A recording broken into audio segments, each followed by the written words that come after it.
नमस्कार प्रिय दर्शकों, यदि आप एक मीन राशि के जातक हैं और भयभीत हैं शनि की साढ़े साती से कि हमारे जीवन में नकारात्मक दृष्टिकोण निरंतर बढ़ते जा रहे हैं और इनका समाधान होगा कैसे, तो आज मैं आपको बता दूं, आज से आप शनि की साढ़े साती के नकारात्मक दृष्टिकोण को भूलने जा रहे हैं।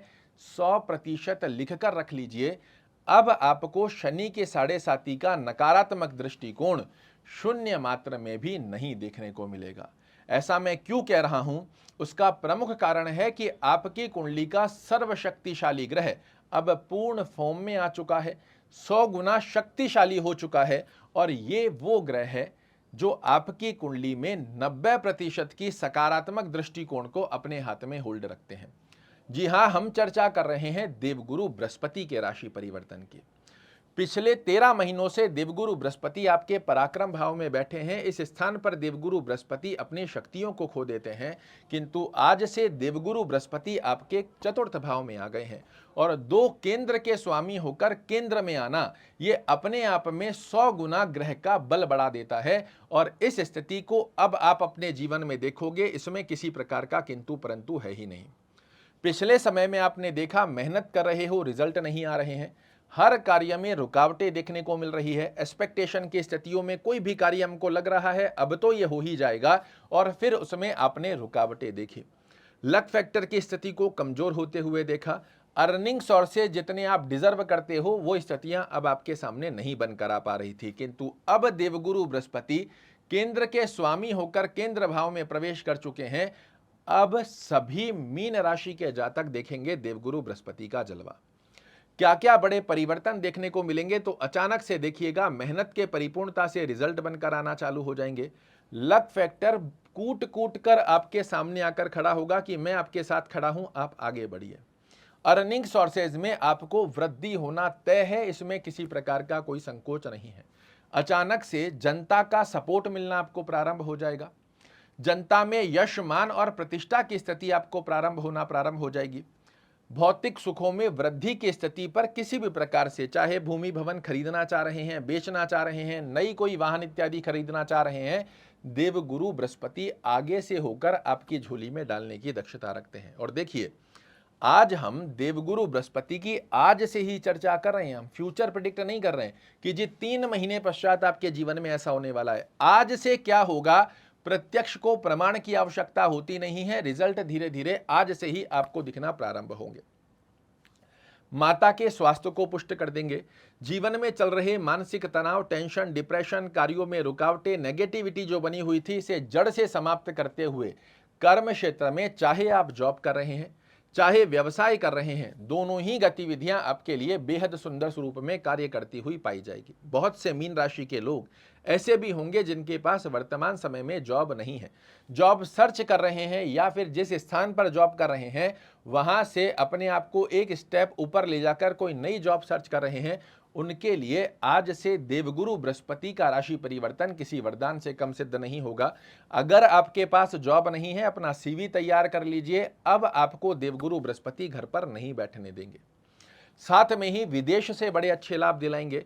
फिजूल के खर्चे, स्वयं के परिवार से संबंधित स्वास्थ्य रूपी योग के खर्चों की स्थिति जो आपके सामने निरंतर बनकर आ रही थी, उसे समाप्त कर देंगे।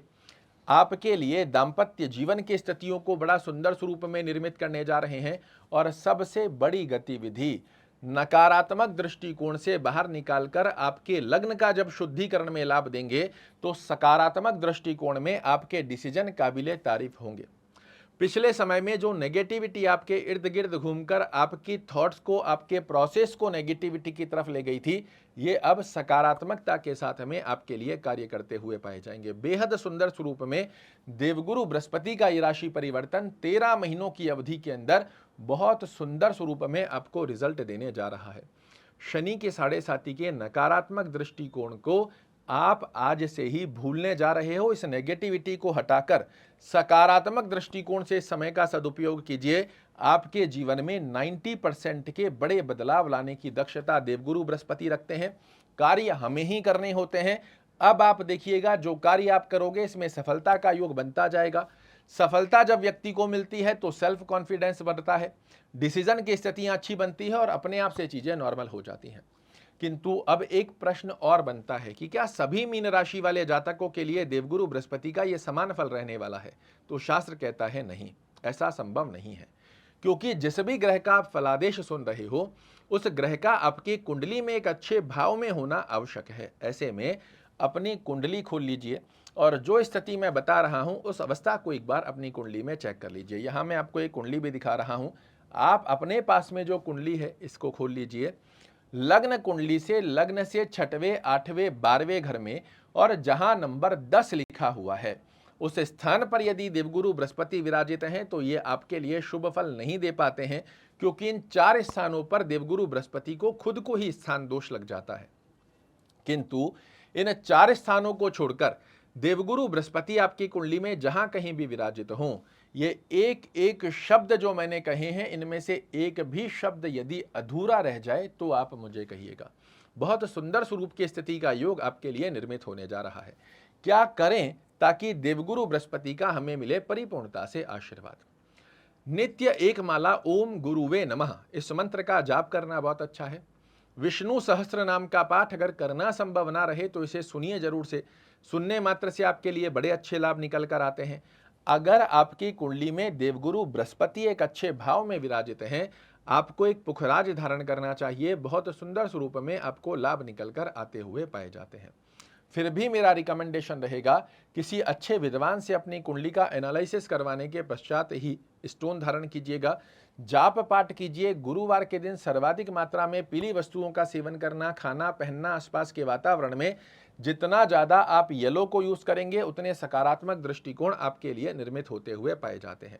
बहुत सुंदर समय आपके लिए प्रारंभ हो रहा है। मेरी शुभकामनाएं हैं जितने भी नकारात्मक दृष्टिकोण आपने पिछले समय में देखे हैं जड़ से समाप्त हो और जीवन में हो आज से ही आपको नई शुरुआत। आशा करता हूं मेरे द्वारा दी गई ये जानकारी आपको पसंद आएगी। कल फिर से एक नई जानकारी लेकर आपके सामने उपस्थित होऊंगा। तब तक के लिए नमस्कार।